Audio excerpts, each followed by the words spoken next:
Muy buenos días, yo soy la doctora Susana Cubillo y en esta oportunidad hablaremos sobre enfermedad celíaca.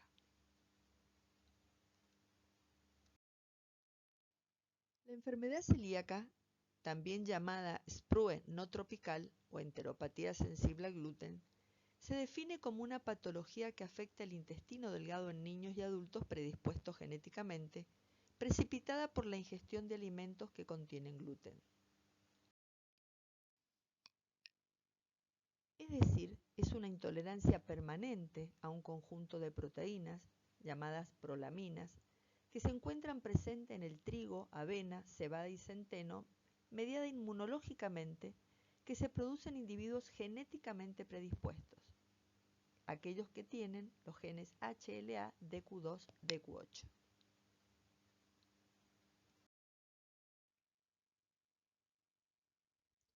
Escucharán frecuentemente comparar esta enfermedad con la punta del iceberg. En ella se encuentran la menor cantidad de pacientes diagnosticados. Nuestro objetivo será poder arribar al diagnóstico de la gran masa de pacientes que se encuentran aún sin diagnóstico.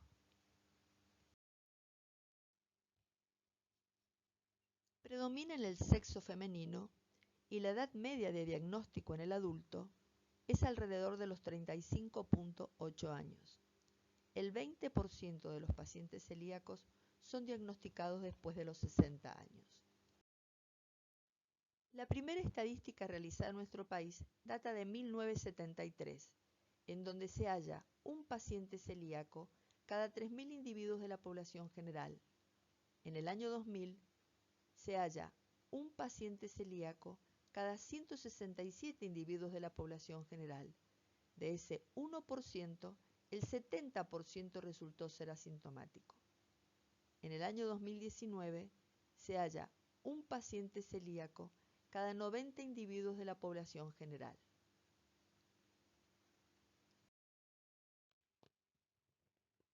Dentro de los factores disparadores de la enfermedad se encuentran las diarreas agudas de cualquier origen, las intervenciones quirúrgicas abdominales, el embarazo y el puerperio.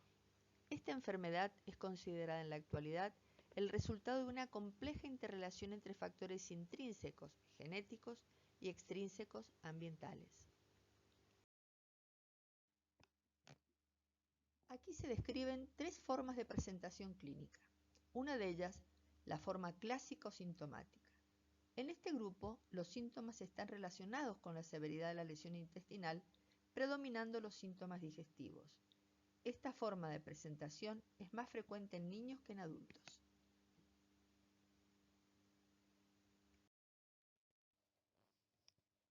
Luego tenemos la forma de presentación subclínica. Esta es de comienzo generalmente más tardío, con síntomas más leves e intermitentes. Predominan los síntomas extraintestinales y se divide en dos grupos, los monosintomáticos y los oligosintomáticos. Por último, la forma asintomática. Incluye aquellos grupos de riesgo para padecer la enfermedad, como lo son los familiares de primer grado de los pacientes celíacos, padres, hermanos, hijos. En estos, la prevalencia oscila entre un 5 a un 15%. Pueden permanecer asintomáticos o con una expresión clínica leve. También pertenecen a este grupo los pacientes con enfermedades autoinmunes. Estas suelen preceder a la enfermedad celíaca, pero también pueden presentarse simultáneamente y en raras ocasiones aparecer después del diagnóstico. Por citar algunos ejemplos, la diabetes mellitus tipo 1, el déficit selectivo de inmunoglobulina A, la tiroiditis de Hashimoto, el lupus eritematoso sistémico, la artritis reumatoidea, la psoriasis, el síndrome de Down, el de Williams y el de Turner, y muchos más. Por último, se incluyen en este grupo aquellos individuos que no presentan signos o síntomas y que han sido identificados a través de estudios aleatorizados mediante serología positiva realizada en grupos de riesgo, en la población general o por hallazgos endoscópicos.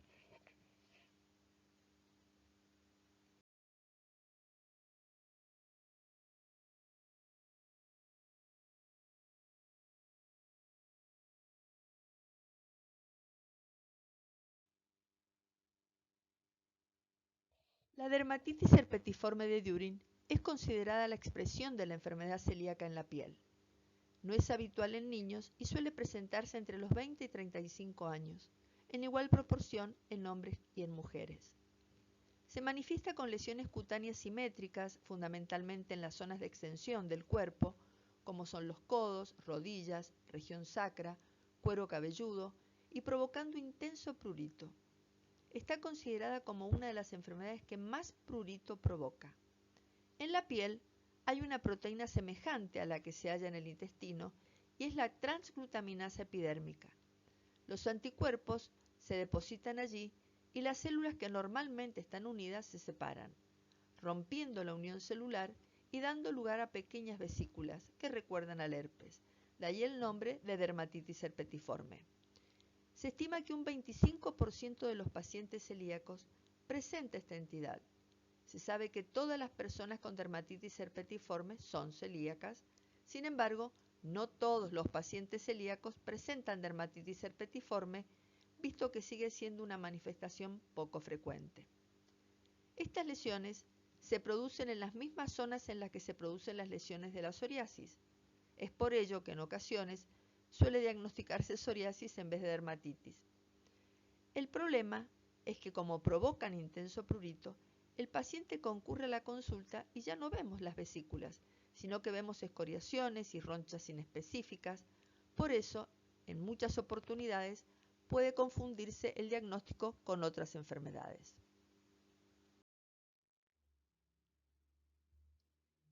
El diagnóstico comienza con la sospecha tras ver las lesiones en la piel y se confirma realizando una biopsia con punch. Deben tomarse 2 muestras de piel, una en donde se observarán las células separadas y otra prueba por inmunofluorescencia directa que detectará los anticuerpos. En el caso de la dermatitis herpetiforme, los anticuerpos son del tipo IgA y presentan unos depósitos granulares determinados y es lo que permite diagnosticar esta entidad. El tratamiento consiste en la dieta libre de gluten de por vida y evitar la contaminación cruzada. También puede ser tratada con Dapsona, que bloquea los anticuerpos IgA y la controla relativamente rápido. Las lesiones pueden llegar a tardar en desaparecer incluso 2 años y es algo que impacta a los pacientes que llegan a la consulta y no comprenden cómo, después de tanto tiempo con dieta libre de gluten, siguen teniendo brotes de dermatitis, pero es así. También posee mayores probabilidades de desarrollar otras enfermedades autoinmunes como diabetes tipo 1, LES, vitiligo, anemia perniciosa y gastritis atrófica, entre otras, todas ellas enfermedades asociadas debido a la inmunidad.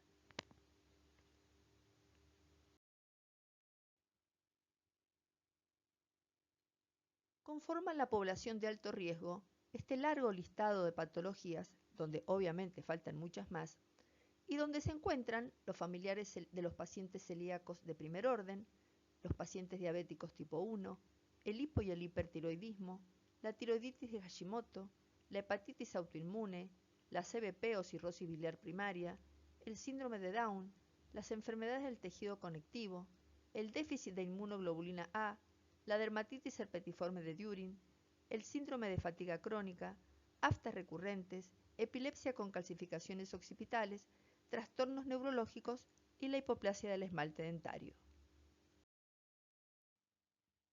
Para el diagnóstico de esta entidad se recurre, entre otras cosas, a la serología. Se solicitan anticuerpos contra componentes alimentarios y también autoanticuerpos. Dentro de los anticuerpos contra componentes alimentarios se encuentran los anticuerpos antipéptido de aminados de gliadina, los ADPG dual. Estos constituyen los epítopes, fragmentos de proteínas responsables de la respuesta inmune, específicos antigénicos de la molécula de gliadina.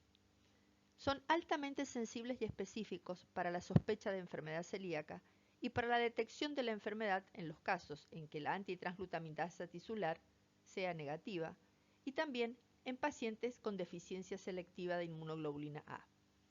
Dentro de los autoanticuerpos, otros 2 que se solicitan son los anticuerpos antiendomicio y el anticuerpo antitransglutaminasa tisular. Entonces, ¿cómo realizaremos el diagnóstico de esta enfermedad? En primer término, debemos identificar el caso clínico.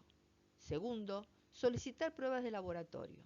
Podremos encontrar, por ejemplo, anemia ferropénica, disminución del hierro, del ácido fólico, hipocalcemia, vitamina D disminuida, vitamina B12 también disminuida en algunas oportunidades, hipoalbuminemia y aumento del aspartato aminotransferasa, entre otras cosas.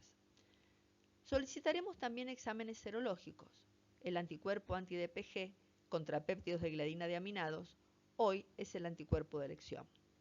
El anticuerpo antiendomicio y el anticuerpo antitransglutaminasa tisular. No debemos olvidar de solicitar el dosaje de inmunoglobulina A total. Por último, debemos realizar la videoendoscopía digestiva alta con biopsia de intestino delgado. Allí podremos clasificar la lesión según la clasificación de Marsh modificada por Oberhüller.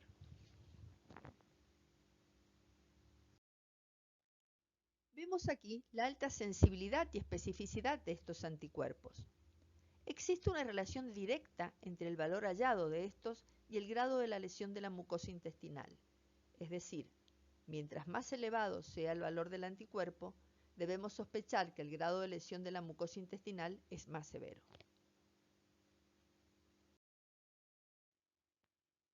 ¿Qué rol juega la tipificación del HLA o antígeno de histocompatibilidad? En la población caucásica, prácticamente todos los pacientes con enfermedad celíaca poseen los heterodímeros HLA-DQ2 en un 95% o HLA-DQ8 en un 5%. Por lo tanto, ser portador de otro heterodímero distinto descarta la enfermedad en más del 99%. Su uso se reserva para descartar la enfermedad en casos con histología no concluyente o en aquellos con dieta libre de gluten cuya serología puede ser negativa. También es de utilidad para descartar el riesgo de desarrollar enfermedad celíaca en pacientes con síndrome de Down, quienes tienen una alta prevalencia que llega hasta un 10%. Concluimos diciendo que el estudio genético tiene un valor predictivo negativo. Se utiliza solo para descartar enfermedad y no para realizar el diagnóstico.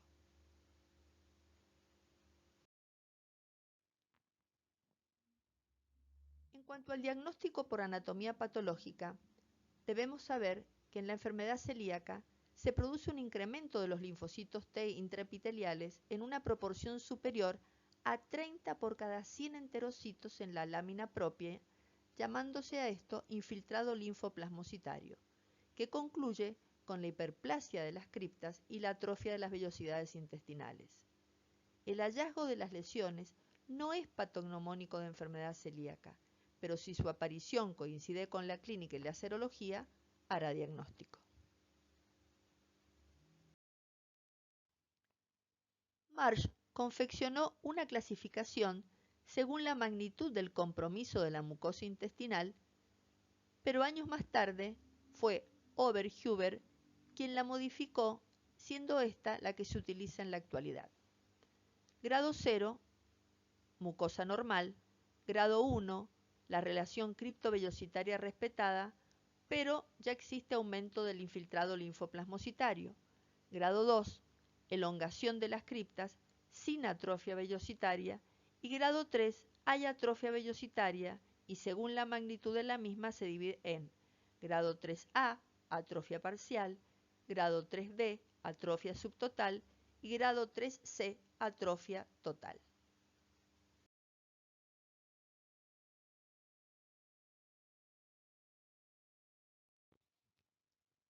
Existen otras causas de atrofia vellositaria de duodeno sin que necesariamente sea una enfermedad celíaca. En este listado se encuentra, por ejemplo, la giardiasis, el sprue colágeno, la inmunodeficiencia común variable, la enteropatía autoinmune, enteritis por radiación, enfermedad de Whipple, tuberculosis intestinal, sprue tropical, gastroenteritis eosinofílica, enteropatía por VIH, linfoma intestinal, síndrome de Zollinger-Ellison, enfermedad de Crohn, intolerancia al alimento aparte del gluten, sobrecrecimiento bacteriano intestinal, enteropatía asociada a drogas, enfermedad de injerto versus huésped y la desnutrición, entre otros.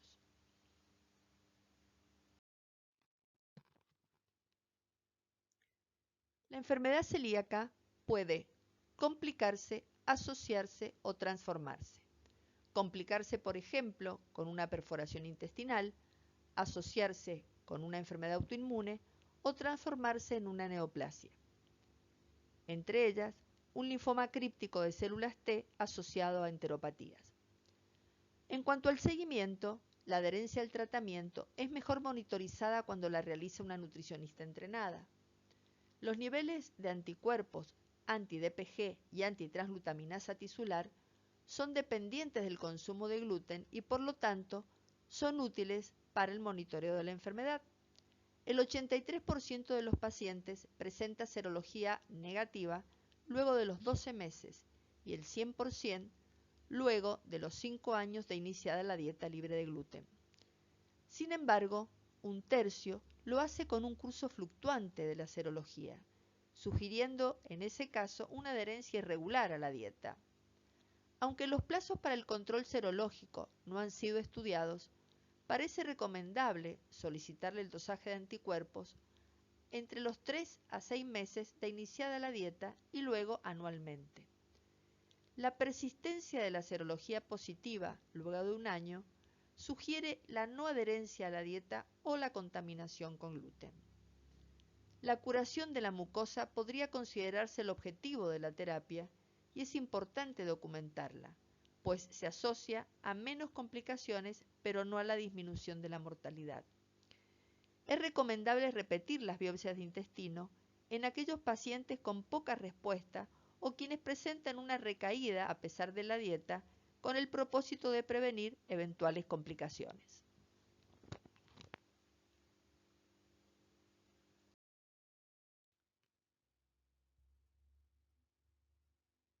El tratamiento persigue la recuperación del estado clínico general, la negativización de anticuerpos, la reconstitución de las vellosidades intestinales, la protección contra otras enfermedades autoinmunes y la protección contra algunas neoplasias asociadas. Todo esto se logra con la instauración de la dieta libre de gluten. Podrá también aportarse minerales y vitaminas. Una dieta 100% libre de gluten es impracticable por la contaminación de muchos alimentos, pero un consumo menor a 10 miligramos de gluten al día es seguro.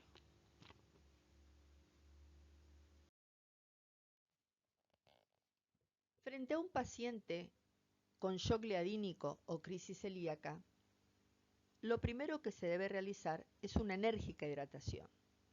Instalar una dieta libre de gluten acompañada de la eliminación de lactosa en el primer periodo de tiempo, que oscilará de 3 a 6 meses. Utilizar corticoides a dosis inmunosupresoras por un tiempo acotado, reponer electrolitos, como también así vitaminas y minerales. Administrar hierro, fólico, B12, calcio, magnesio y vitamina K de ser necesario. La furosemida y la espironolactona se utilizan por muy breve periodo, ya que esta entidad se acompaña de un hiperaldosteronismo secundario. En etapa experimental se encuentra la propilendopeptidasa bacteriana, ya hace pocos años en fase 3.